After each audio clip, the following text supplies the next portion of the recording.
আওয়ামী লীগের যুগ্ম সাধারণ সম্পাদক মাহবুবুল আলম হানিফ সহ আরও তিনজন অর্থাৎ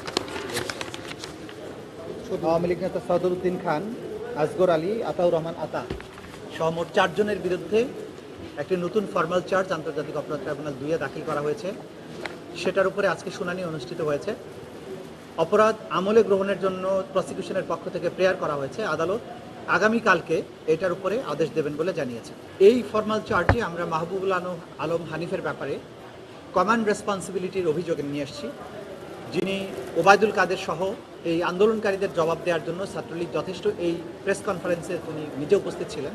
সেখানে আন্দোলনকারীদের দমনের ব্যাপারে তিনি যে ষড়যন্ত্র করেছিলেন বা আদেশ দিয়েছিলেন সেটা আরেকটা চার্জ, এবং কুষ্টিয়া শহরে 6 জনকে হত্যার দায়ে তৃতীয় যে চার্জ, এই 3টি চার্জ এনে তার বিরুদ্ধে এই ফর্মাল চার্জটা দাখিল করা হয়েছে।